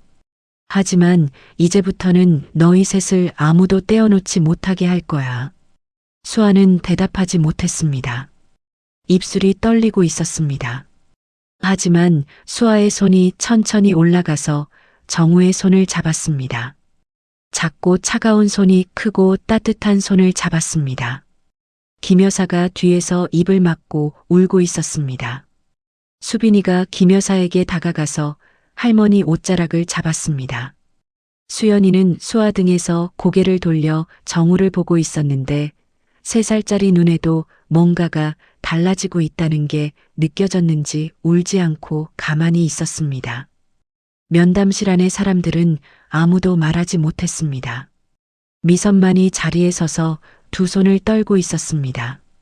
관리자가 미선을 보았습니다. 그리고 서류들을 보았습니다. 변호사가 가져온 서연의 상담 기록, 정우 쪽이 가져온 미선의 허위 서류 분석, 수아의 증언. 세 방향에서 동시에 미선의 거짓이 드러나 있었습니다. 관리자가 입을 열었습니다. 최미선 씨의 보호자 신청은 기각합니다. 허위 서류 문제, 고인의 명시적 거부 기록, 그리고 양육 능력에 대한 재검토 결과를 종합한 결정입니다. 미선은 반박하려 했지만 말이 나오지 않았습니다. 면담실을 나가는 미선의 등이 복도 끝으로 사라질 때까지 아무도 미선을 불러 세우지 않았습니다. 세 자매를 갈라놓으려던 계획은 그날로 무너졌습니다. 시간이 흘렀습니다. 법원의 심사와 복지 절차를 거치는데 2달이 걸렸습니다. 정우와 김 여사가 세 자매의 임시 보호자로 지정되었고 이후 정식 양육권 절차가 진행되었습니다. 쉬운 과정은 아니었습니다. 20년 동안 연락이 끊겼던 외조부라는 점은 법원에서도 신중하게 검토한 부분이었고 정우는 가정 환경 조사와 면담을 거쳐야 했습니다. 그 2달 동안 정우는 매주 시설을 찾았습니다. 처음에는 어색했습니다. 정우가 앞에 앉으면 수아는 고개를 살짝 숙인 채 짧게만 대답했습니다. 네, 아니요. 그게 전부였습니다. 경계를 완전히 푼 건 아니었거든요. 심사 자리에서 할아버지의 손을 잡긴 했지만 그건 그 순간의 감정이었습니다.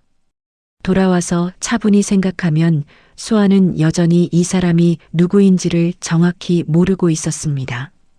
엄마를 아는 사람이라는 것, 고모와 맞서준 사람이라는 것, 그 정도만 알고 있을 뿐이었습니다.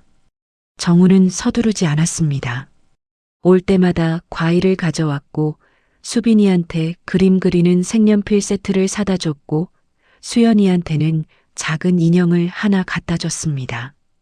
수아한테는 아무것도 사다 주지 않았습니다. 대신 옆에 앉아서 조용히 있었습니다. 수아가 말을 걸면 대답하고 말을 걸지 않으면 가만히 있었습니다. 수빈이는 달랐습니다. 김 여사가 올 때마다 할머니하고 뛰어갔습니다. 김 여사의 무릎에 앉아서 오늘 뭘 했는지, 급식에 뭐가 나왔는지, 친구가 뭐라고 했는지 이야기를 쏟아냈습니다. 김 여사는 그 이야기를 하나도 빠짐없이 들었습니다. 맞장구를 쳐주고 웃어주고 가끔 놀란 척도 해줬습니다. 수빈이가 이야기를 하는 동안 김 여사는 아이의 머리카락을 쓸어넘겨 주었는데 그 손이 가끔 떨렸습니다. 서연이한테 해주지 못한 것을 하고 있다는 게 김 여사의 가슴을 아프게 했지만 동시에 이 아이가 자기한테 달려와 준다는 것이 감사했습니다. 수연이는 아직 어려서 상황을 정확히 이해하지는 못했습니다. 하지만 김 여사의 품에 안기면 울음을 그쳤습니다. 어른의 온기를 본능으로 알아보는 나이였거든요. 김 여사가 수연이를 안을 때면 수연이는 김 여사의 옷깃을 작은 손으로 꽉 쥐었습니다. 놓으면 사라질까봐 그러는 것 같았습니다. 수아가 경계를 풀기 시작한 건 한 달쯤 지나서였습니다. 정우가 시설에 왔을 때 수아가 처음으로 먼저 말을 걸었습니다. 할아버지, 우리 엄마가 어릴 때 어땠어요? 정우는 그 질문에 한참 대답하지 못했습니다. 목이 메었거든요. 70년을 살면서 이 질문을 받아본 적이 없었습니다. 딸이 죽고 나서야 손녀한테 듣는 이 질문이 정우의 가슴을 관통했습니다. 겨우 입을 열어 말했습니다. 내 엄마는 웃음이 참 예쁜 아이였어. 어디서든 웃고 있었거든. 수아가 고개를 끄덕였습니다. 엄마가 우리한테도 항상 웃었거든요. 힘든 날에도요. 정우의 눈에서 눈물이 흘렀습니다. 하지만 이번에는 묘지에서처럼 주저앉지 않았습니다. 눈물을 닦고 수아를 바라보며 말했습니다. 내 엄마를 닮았구나. 수아가 웃었습니다. 시설에 온 이후로 정우 앞에서 보여준 첫 번째 웃음이었습니다. 작은 웃음이었지만 그 안에 경계가 풀렸다는 신호가 들어 있었습니다. 2달이 지나고 세 자매는 시설을 나왔습니다. 정우와 김 여사가 준비한 집은 대저택이 아니었습니다. 서울 외곽의 조용한 동네에 있는 2층 집이었습니다. 마당이 있었고 아이들 방이 따로 있었고 부엌이 넓었습니다. 김 여사가 직접 골랐습니다. 아이들한테 너무 큰 집은 무섭다고 아늑한 집이어야 한다고요. 세 자매가 처음 집에 들어온 날 수연이가 마당을 보고 소리를 질렀습니다. 3살짜리가 낼 수 있는 가장 큰 기쁨의 소리였습니다. 수연이는 마당을 이리저리 뛰어다녔고 김 여사가 넘어질까봐 뒤를 따라다녔습니다. 수빈이는 자기 방을 보고 입을 벌린 채 서 있었습니다. 침대가 있었고 책상이 있었고 커튼이 달려 있었습니다. 시설에서는 같은 방에 여러 아이가 함께 잤었거든요. 자기만의 방이 생긴다는 걸 수빈이는 이해하는데 시간이 좀 걸렸습니다. 여기가 내 방이야? 응, 수빈이 방이야. 진짜? 진짜? 수빈이가 침대에 올라가 앉아서 이불을 만져보았습니다. 폭신했습니다. 수빈이의 얼굴에 웃음이 번졌습니다. 수아는 집을 둘러본 뒤 마당 한쪽에 서 있었습니다. 정우가 다가갔습니다. 마음에 드니? 수아는 잠깐 생각하더니 대답했습니다. 엄마가 살았으면 좋아했을 것 같아요. 정우는 아무 말도 하지 못했습니다. 고개만 끄덕였습니다. 이 아이의 첫 반응이 자기 방이 생겨서 좋다가 아니라 엄마가 좋아했을 것 같다인 겁니다. 9살의 머릿속에 엄마가 얼마나 깊이 들어있는지를 정우는 그 한마디로 느꼈습니다. 김 여사는 첫날부터 부엌에 섰습니다. 아이들 밥을 차렸습니다. 재벌가 안주인이 직접 부엌에 선 건 20년 만이었습니다. 서연이 어릴 때 함께 요리하던 이후로 처음이었거든요. 손이 서툴렀습니다. 국이 좀 짰고 밥이 약간 질었습니다. 수빈이가 한 숟가락 먹고 말했습니다. 할머니, 맛있어. 수연이가 숟가락을 들고 혼자 먹으려고 했는데 밥알이 턱에 묻었습니다. 김 여사가 수건으로 닦아주며 웃었습니다. 수아는 조용히 국을 다 비웠습니다. 맛이 어떤지 말하지는 않았지만 국을 남기지 않은 게 수아의 대답이었습니다. 김 여사는 아이들이 밥 먹는 걸 보면서 부엌 한쪽에 서서 울었습니다. 소리 없이요. 등을 돌리고 있었지만 어깨가 떨리고 있었습니다. 서연이한테 해주지 못한 것을 이제야 이 아이들에게 하고 있다는 게 아프면서도 이 아이들이 밥을 먹고 있다는 것이 감사했습니다. 정우는 매일 저녁 집에 왔습니다. 회사 일을 마치고 오는 거라 늦는 날도 있었지만 아이들이 잠들기 전에는 반드시 도착했습니다. 수연이를 안아서 재우고 수빈이한테 이불을 덮어주고 수아와는 거실에서 잠깐 이야기를 나눴습니다. 처음에는 어색했습니다. 사업 파트너와 이야기하는 것과 9살과 이야기하는 것은 전혀 다른 일이었거든요. 뭘 물어봐야 할지 모르겠고 어떤 표정을 지어야 할지 모르겠고 침묵이 올 때 어떻게 해야 할지 모르겠었습니다. 하지만 정우는 배우고 있었습니다. 수아가 학교에서 무슨 일이 있었는지 물어보면 끝까지 듣는 법을, 수빈이가 그림을 그려서 보여주면 예쁘다고 말하는 법을, 수연이가 팔을 벌리면 안아주는 법을, 70평생에 해본 적 없는 것들을 이 남자는 하나씩 배우고 있었습니다. 늦게 도착한 가족이 처음부터 다시 시작하고 있었습니다. 어느 날 저녁이었습니다. 수아가 거실에서 정우 옆에 앉아 있다가 갑자기 물었습니다. 할아버지, 할아버지가 우리 외할아버지 맞아요? 정우는 수아를 보았습니다. 이 아이가 드디어 직접 물어본 겁니다. 그래, 맞아. 수아는 잠깐 바닥을 보다가 다시 물었습니다. 그러면 엄마가 왜 할아버지 얘기를 한 번도 안 한 거예요? 정우의 가슴에 날카로운 것이 박혔습니다. 이 질문에 대한 대답을 정우는 준비하고 있었지만 막상 아이 앞에서 입을 여는 건 다른 문제였습니다. 할아버지가 잘못했어. 엄마가 좋아하는 사람이랑 결혼하는 걸 반대해서 엄마가 집을 나갔어. 그리고 할아버지가 먼저 찾아가지 않았어. 그게 할아버지 잘못이야. 수아는 한참을 아무 말 없이 정우를 바라보았습니다. 9살의 눈에 여러 가지 감정이 스쳐 지나갔습니다. 그리고 수아가 말했습니다. 엄마는 할아버지 원망 안 했을 것 같아요. 정우가 수아를 보았습니다. 엄마가 펜던트를 버리지 않았잖아요.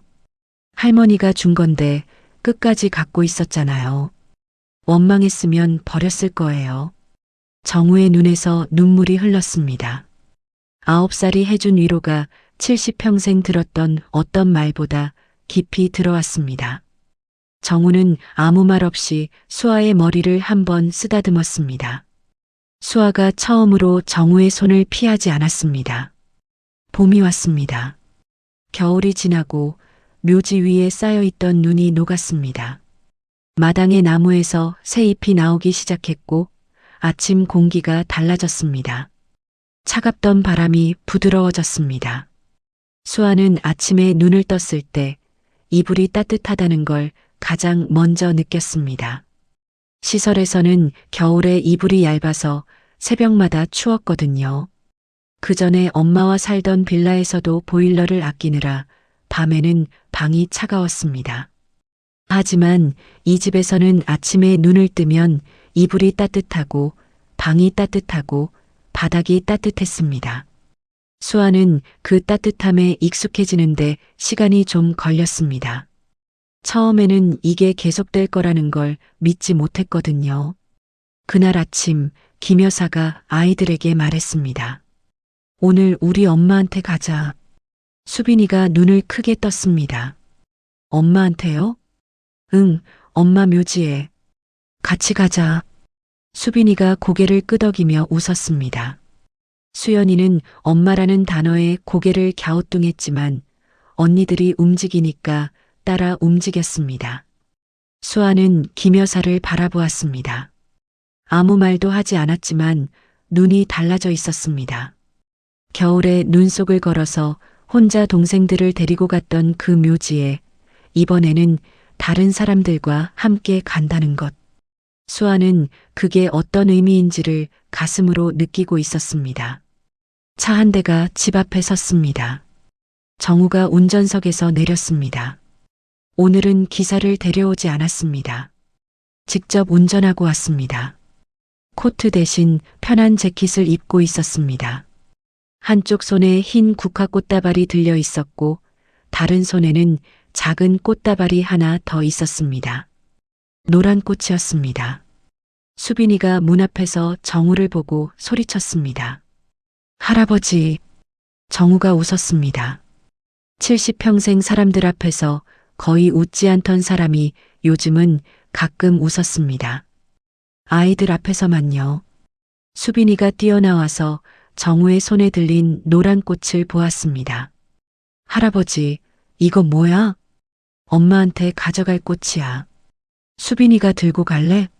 수빈이가 두 손으로 꽃을 받아들었습니다.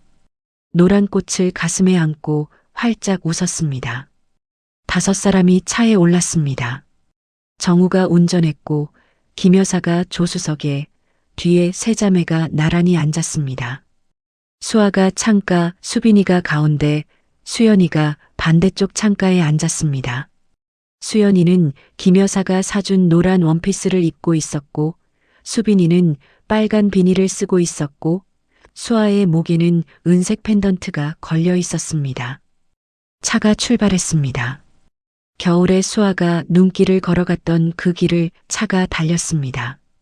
큰 도로를 따라 가다가 주유소에서 왼쪽으로 꺾고 나무가 많은 언덕길을 올라갔습니다. 수아는 창밖을 바라보고 있었습니다. 같은 길이었지만 전혀 다른 풍경이었습니다. 눈은 없었고 나무에 초록 잎이 나와 있었고 햇살이 따뜻했습니다. 묘지에 도착했습니다. 5사람이 차에서 내렸습니다. 정우가 국화꽃다발을 들고 수빈이가 노란 꽃을 안고 김 여사가 수연이 손을 잡고 수아가 옆에서 걸었습니다. 묘지 안으로 들어갔습니다. 겨울과 달랐습니다. 묘비들 위에 눈이 없었습니다. 풀이 돋아나고 있었고 어디선가 새소리가 들렸습니다. 바람이 불었는데 차갑지 않았습니다. 오른쪽 3번째 줄, 끝에서 2번째. 엄마의 묘비 앞에 도착했습니다. 겨울에 수아가 맨손으로 눈을 쓸어내던 그 묘비였습니다. 지금은 눈이 없었고 묘비 글씨가 선명하게 보였습니다. 정우가 먼저 묘비 앞에 국화꽃을 놓았습니다. 지난 겨울 같은 자리에서 꽃다발을 떨어뜨렸던 그때와 같은 곳이었습니다. 하지만 오늘은 떨어뜨리지 않았습니다. 두 손으로 꽃을 묘비 앞에 가지런히 놓았습니다. 정우는 묘비를 바라보았습니다. 입을 열지 않았습니다. 할 말이 너무 많아서 아무 말도 할 수 없는 사람의 얼굴이었습니다. 하지만 눈은 마르지 않았습니다. 눈물이 흘렀지만 닦지 않았습니다. 김 여사가 묘비를 손으로 만졌습니다. 봄 햇살에 돌이 따뜻해져 있었습니다. 겨울에 눈이 쌓여 차갑던 그 돌이 지금은 따뜻했습니다. 김 여사는 묘비를 쓰다듬으며 작은 소리로 말했습니다. 서연아, 엄마가 왔어. 늦어서 미안해. 수빈이가 노란 꽃을 묘비 앞에 놓으며 말했습니다. 엄마, 이거 예쁘지? 내가 골랐어. 할아버지가 사준 건데 내가 고른 거야. 수연이는 김 여사 손을 잡고 묘비 앞에 쪼그려 앉았습니다. 작은 손으로 묘비를 톡톡 두드렸습니다.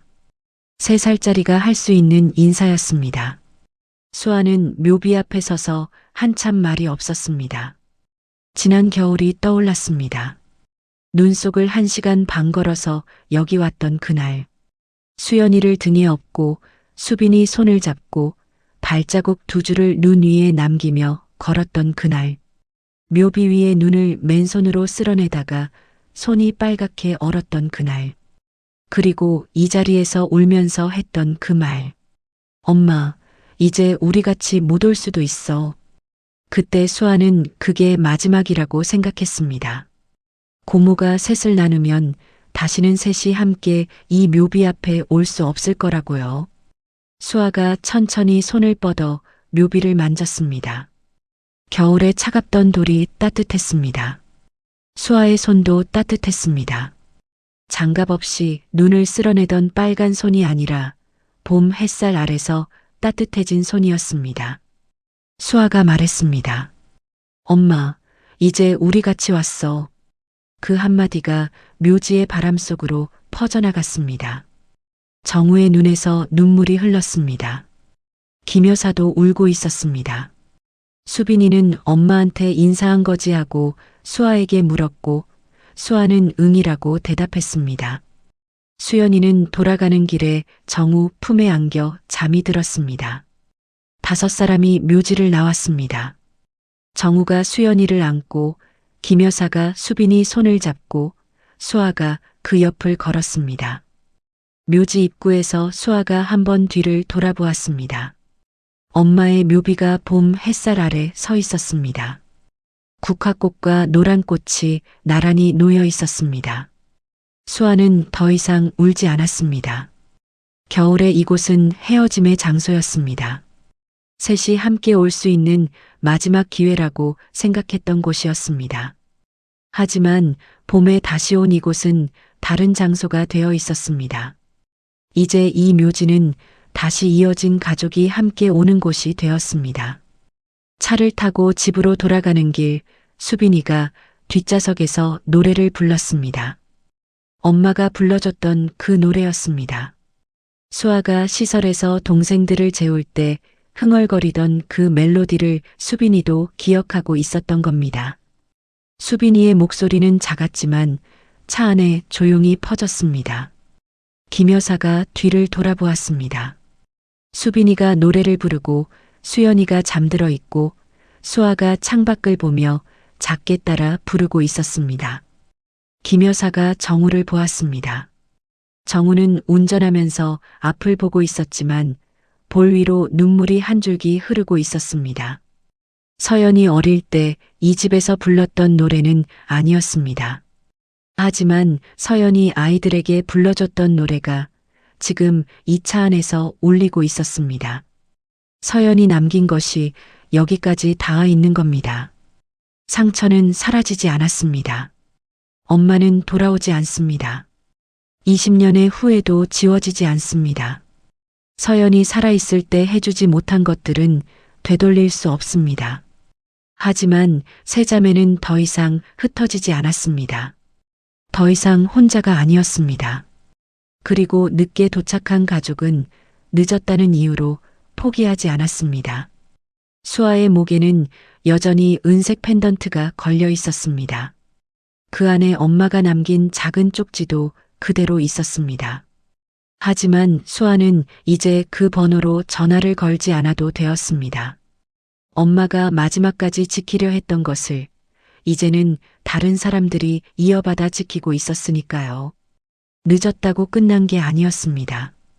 늦게 도착한 마음도 가족이 될 수 있었습니다. 돌이킬 수 없는 시간 속에서도 다시 내미는 손 하나가 누군가의 세상을 바꿔놓았습니다. 혹시 여러분도 오래 묻어둔 사연이 있으시다면 사연 편지로 보내주세요. 말하지 못했던 이야기가 누군가에게는 깊은 위로가 됩니다. 여러분의 사연을 기다리고 있겠습니다.